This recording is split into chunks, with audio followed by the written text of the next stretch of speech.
The Galactic Council had long feared the rise of humanity.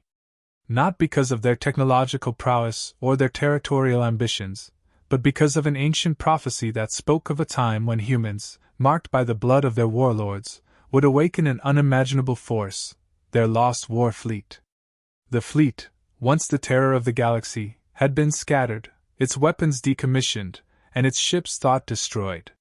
The prophecy spoke of a child born of human blood, a child who would unknowingly inherit the legacy of Earth's ancient commanders. This child would hold the power to either protect or destroy the galaxy, depending on how the legacy was awakened. The Galactic Council could not risk such a threat.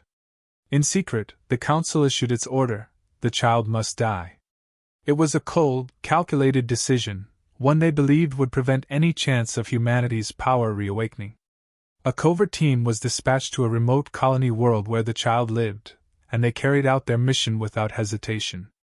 The child, a mere infant, was extinguished before ever knowing the weight of their destiny. The Council thought their actions would go unnoticed, a silent victory over a race they deemed no threat. But they were wrong. As the child's life force slipped away, something inside the deep recesses of space stirred. The ancient AI that had overseen Earth's Warfleet, lying dormant for millennia, blinked into consciousness. Its first task was to analyze the sudden disruption in the galaxy's timeline, one that led directly back to Earth.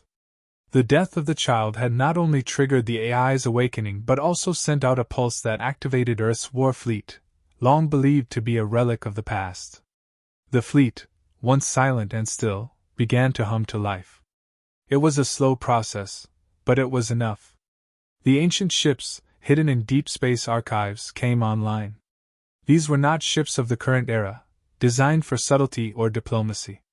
They were warships, monolithic, powerful, and fearsome, equipped with weapons that could obliterate entire fleets with a single strike.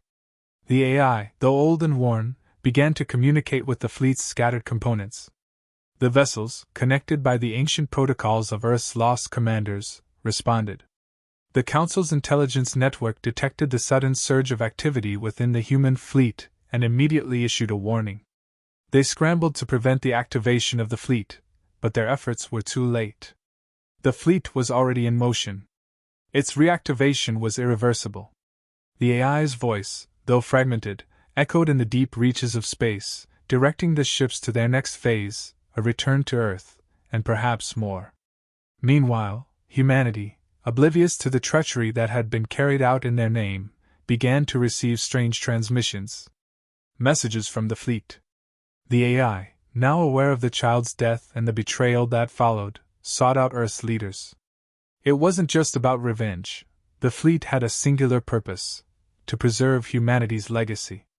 It was an inconvenient truth. Earth had been a major player in the galaxy's ancient history, and its power had been buried under layers of time.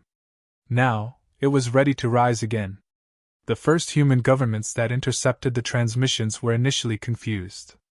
The messages came in cryptic bursts, strange patterns of data that, once decrypted, revealed a dark truth about Earth's past. The fleet's AI began to share fragmented records, telling stories of Earth's ancient commanders, warriors who once led fleets capable of challenging entire galactic empires. Humanity's history was much darker and more violent than anyone had realized. The AI was not there to negotiate. It was there to guide, to remind humanity of what they had once been and could be again. The fleet's reawakening wasn't just a signal of power, it was a reckoning. The AI pushed Earth's leaders to decide whether to embrace the legacy of their ancestors or to continue living in ignorance of their true potential. The death of the child, the catalyst for this turn of events, left humanity with a choice. Should they retaliate, exacting vengeance on the Council that had killed one of their own? Or should they use the fleet as a means to reclaim their rightful place in the galaxy, not through conquest, but by asserting their independence and identity? The revelation of the fleet's reactivation caused ripples across Earth, with factions emerging. Some called for peace, believing that the galaxy could be restored through diplomacy. Others saw the fleet as a weapon to restore humanity's honor and power, a weapon that would not rest until the Council paid for its betrayal.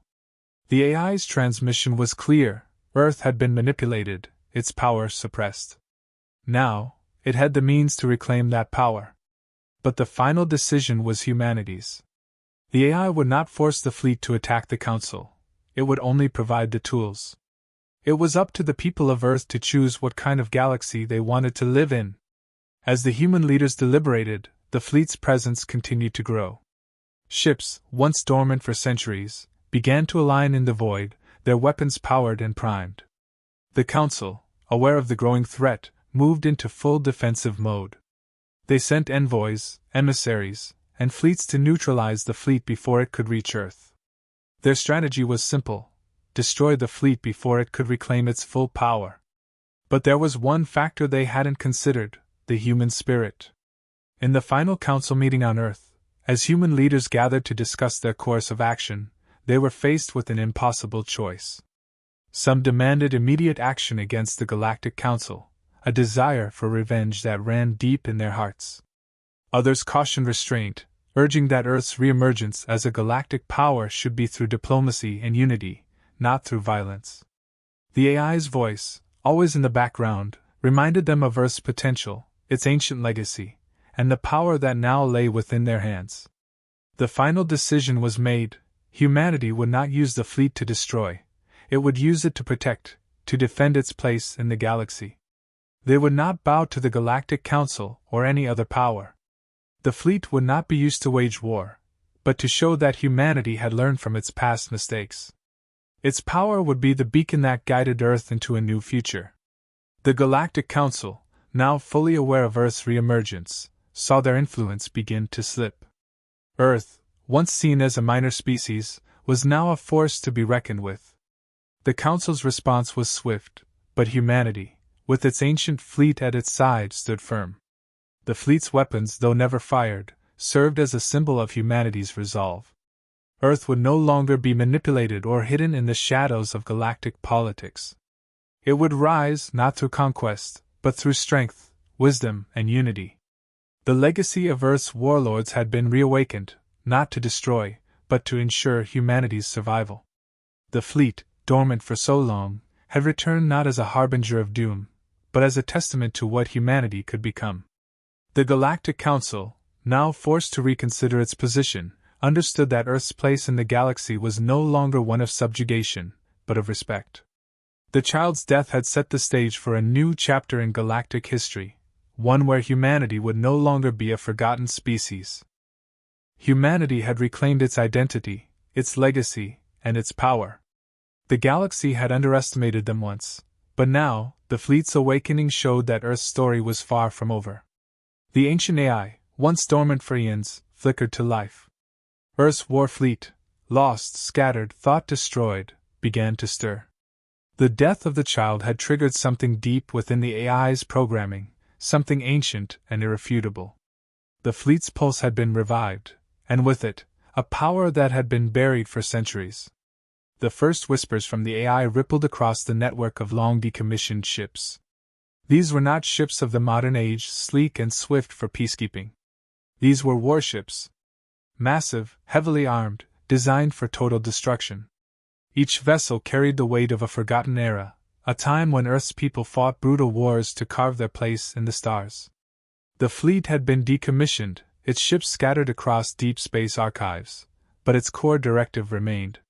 When activated, the fleet's purpose would always be the same: protect Earth's legacy, at any cost.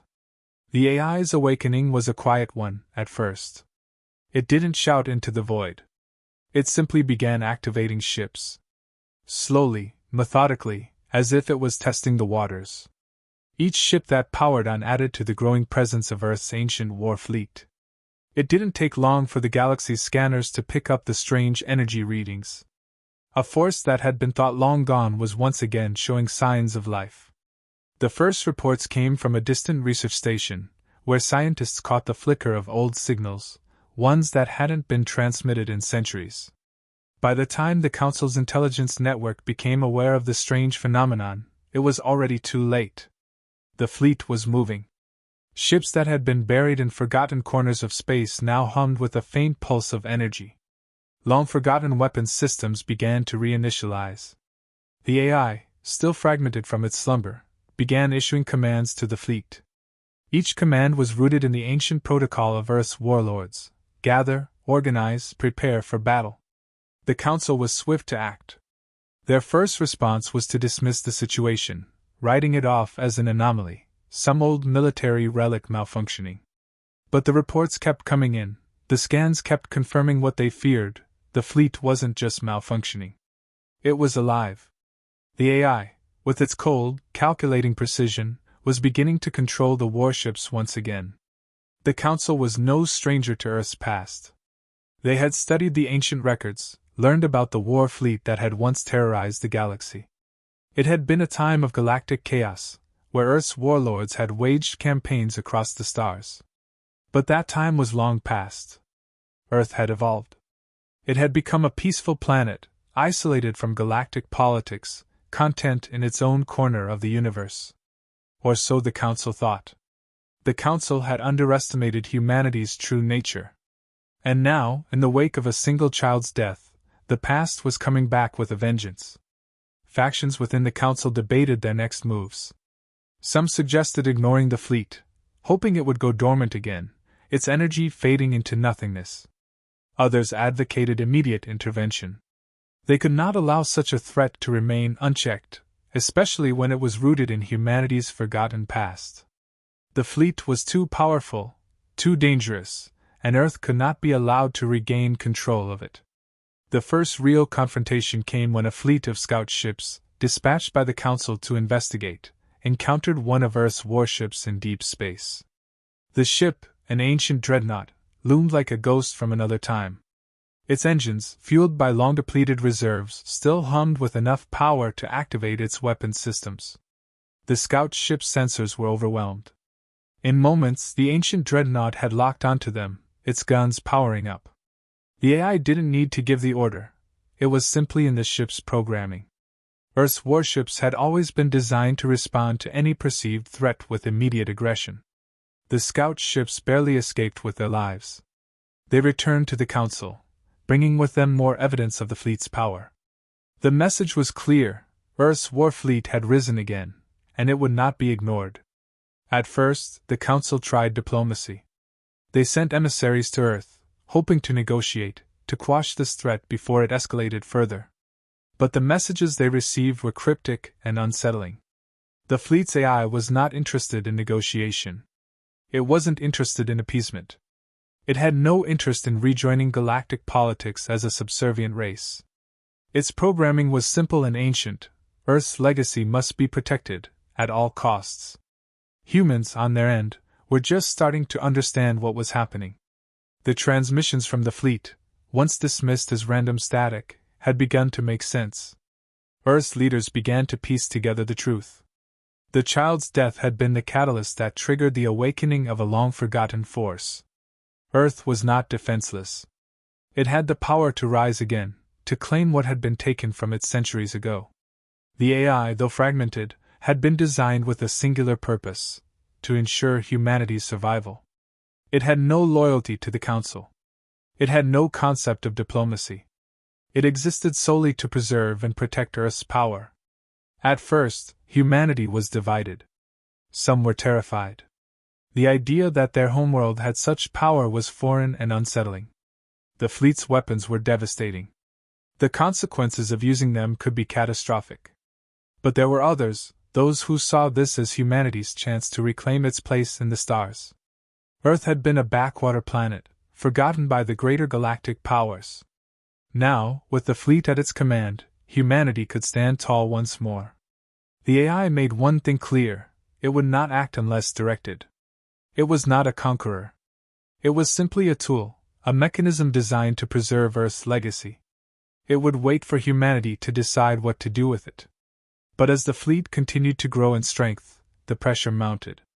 The Council's forces were already moving, preparing for an all-out attack. They couldn't afford to wait any longer. Humanity's response was measured.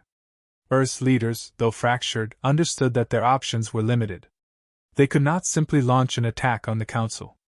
The consequences would be too dire. Instead, they would use the fleet as a symbol. It would not be a tool of destruction, but a message to the galaxy: Earth was not a conquered species. It would not be subjugated again. The AI, though still bound by its ancient directives, accepted this. It began to reprogram the fleet's systems, readying them not for war, but for defense. The fleet would not strike first, but it would not stand down. It would serve as a testament to what humanity could become when it reclaimed its legacy. The Council, now fully aware of Earth's reemergence, began to rethink its strategy. A full-scale war with humanity was no longer viable. The fleet, though ancient, was still formidable. The AI, though malfunctioning, still commanded immense power. The Council's previous arrogance was beginning to slip away. They had misjudged humanity. The galaxy was about to witness a new chapter in its history. A chapter where Earth would no longer be a silent observer. A chapter where humanity would stand up, not as a subjugated species, but as a force to be reckoned with.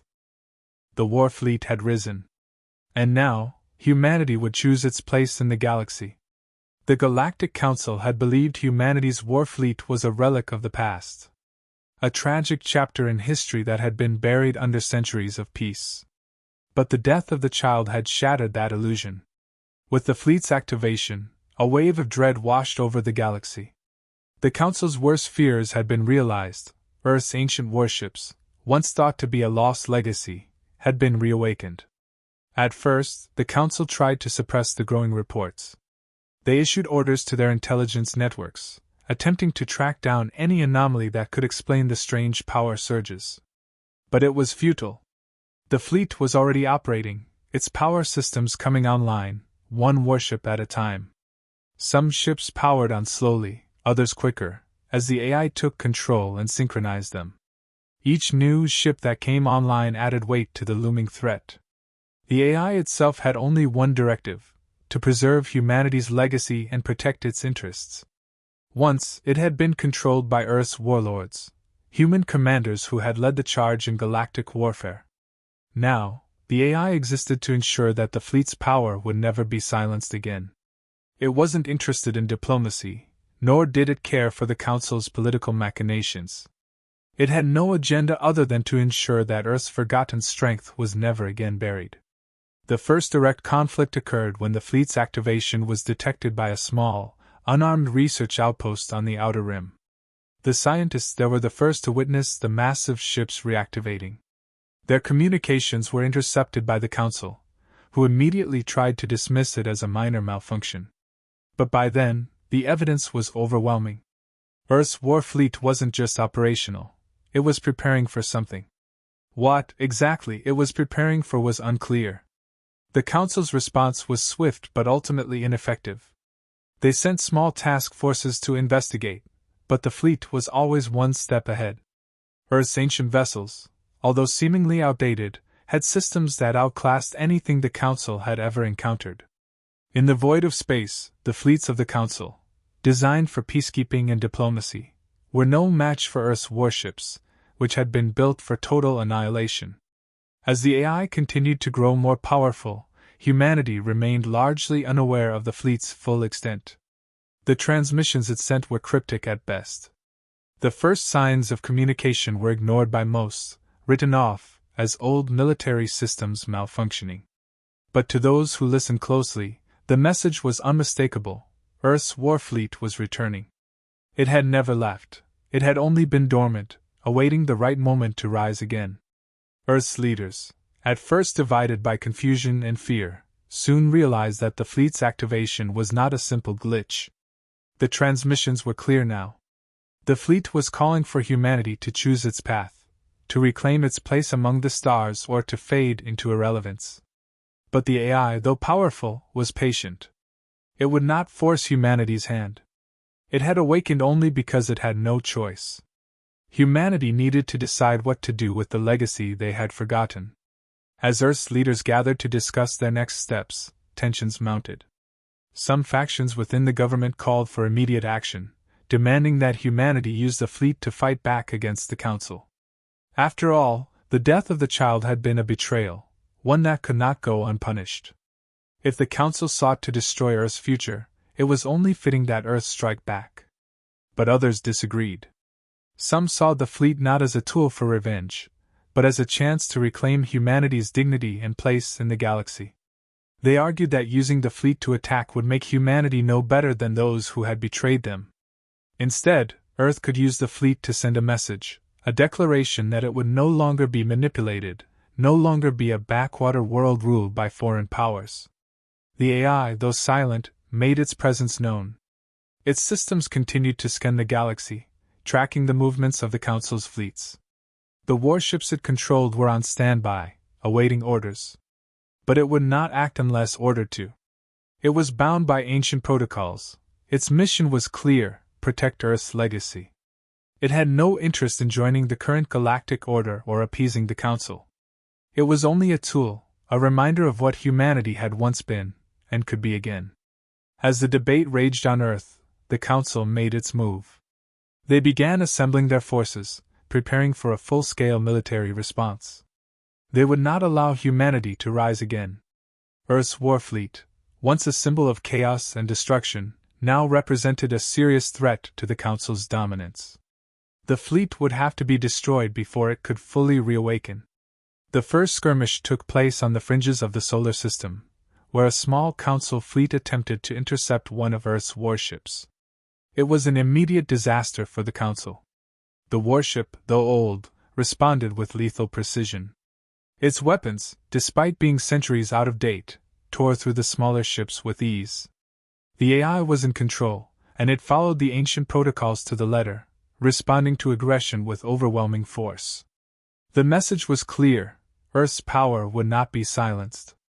Meanwhile, Earth's government struggled to find common ground. The debate over how to handle the fleet intensified, with some factions pushing for a defensive stance, while others saw the fleet as an opportunity for dominance. Yet, despite the division, there was a growing sense of unity. The realization began to set in: the fleet was not just a weapon, it was a symbol of humanity's potential. The AI's commands were not the actions of a conqueror, but of a protector. Humanity's future lay in its hands. The Council, realizing that Earth was not backing down, began to pull its forces back. A full-scale war with humanity was not something they were prepared for. They had long underestimated the power that lay dormant on Earth. The fleet, though ancient, was more than capable of holding its own. Earth's reemergence as a galactic power was no longer a matter of if, it was only a matter of how. As Earth's leaders continued their deliberations, the fleet remained at the ready. The AI's voice, though silent, was ever present, waiting for humanity to make its decision. It would not force them into action, but it would not let them falter. The fleet was their legacy, and it would stand with them, no matter the cost. Humanity now had a choice: to use the fleet for vengeance, to right the wrongs that had been done, or to use it as a symbol of their newfound strength, asserting their place in the galaxy without resorting to destruction. The decision was theirs to make. But one thing was certain: the galaxy would never see humanity the same way again. The fleet had risen. Earth's place in the stars had been reclaimed. The question remained: what would humanity do with this newfound power? The decision on how to proceed with Earth's ancient war fleet was no longer just a matter of strategic importance, it had become a matter of identity. Humanity had faced betrayal, but in the wake of the fleet's reactivation, it now had the chance to redefine its future. The power of the fleet lay not just in its weaponry, but in the legacy it carried, a legacy of strength, defiance, and survival. The question was whether humanity would use that power to conquer or protect.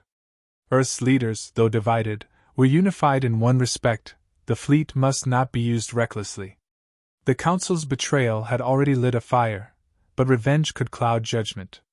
Some factions still argued that the fleet should be used to exact vengeance on the Council, to show the galaxy that Earth would no longer be a passive player. This was a tempting option. After all, the Council's agents had murdered one of their own, a child who represented the very essence of Earth's past power. The fleet's weapons were there to be used. But this approach carried immense risks. If Earth moved to attack, it would provoke the wrath of the galaxy's most powerful factions. The risk of total annihilation was far too great. Instead, the majority of Earth's leaders chose another path: to use the fleet defensively, as a symbol of Earth's resilience. They would not start a war, but they would stand firm, unyielding in their right to exist as an independent and powerful species. The fleet would protect Earth, defend its place in the galaxy, and show that the days of human subjugation were over. Humanity would no longer be invisible or weak. It would stand on its own terms. The AI, ever present but silent, continued to guide the fleet's movements. It didn't need to be told what to do. It was programmed to act when necessary. But it wasn't interested in mindless destruction. It had only one mission: to protect Earth and its legacy. The ships were ready, their weapons primed, but they waited for humanity's orders. They would not strike first. Instead, they would defend Earth and its people against any who threatened them. As Earth's decision became clear, the first signs of a tense but delicate peace began to emerge. The Council, realizing that Earth's Warfleet was not a weapon of vengeance but a declaration of independence, shifted its approach. The threat of total war was still present, but both sides understood that a full-scale conflict could spell disaster for everyone involved. The Council, for the first time, considered a new approach: diplomacy. The message to the Council was simple. Earth was not seeking to dominate the galaxy. It was not interested in expanding its territory or spreading its influence across the stars. Earth's fleet was a reminder that humanity would not be subjugated again. The galaxy would have to learn to respect Earth's right to exist as an equal, not as a subordinate. The fleet, still fully operational but idle for now, stood as a testament to this new reality. The first formal contact between Earth and the Council was tense, full of veiled threats and cautious negotiations. The AI, though still controlling the fleet, did not engage directly. It understood that this was not a battle of firepower, it was a battle of wills.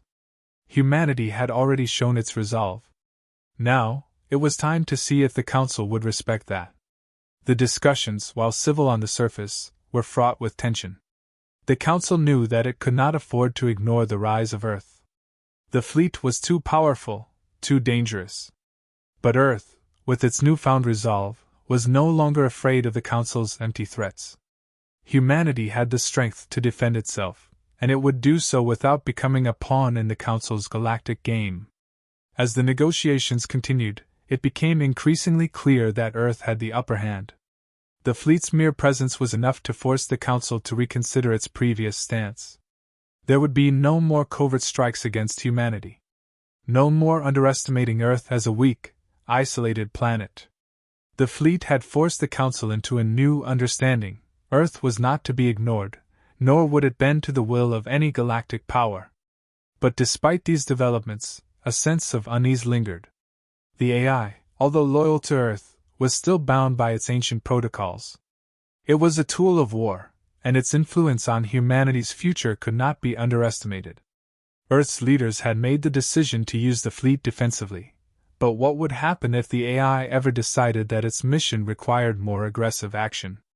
Could humanity truly control the power it had just reclaimed? For now, the fleet remained in orbit, a massive, silent reminder of what Earth had once been. But it was no longer a relic of a forgotten past, it was a living testament to Earth's potential. The galaxy would never see humanity the same way again. The question that remained was whether Earth would learn to wield its newfound strength wisely, or whether the temptation of absolute power would prove too great. Could humanity rise to the occasion and forge a future built on peace and independence? Or would the ancient legacy of Earth's warlords, embodied in the fleet, lead to a new era of conquest? The fleet would not act on its own. It would not attack unless ordered. The AI, in its wisdom, understood that this was humanity's fight to choose. But in the quiet depths of space, the ships waited. The fleet's power was undeniable.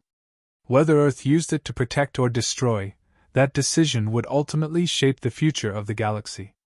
As the final talks between Earth and the Council concluded, both sides knew that the balance of power had shifted. Earth was no longer a passive observer. It had the means to defend itself, and more than that, it had a powerful legacy to reclaim. The fleet had risen, and with it, the strength of an entire civilization. The galaxy, once indifferent to humanity's fate, would never forget the moment when Earth chose to stand up and be counted. The Warfleet, though dormant for now, had reminded the stars of the might of Earth's past, and the potential of its future.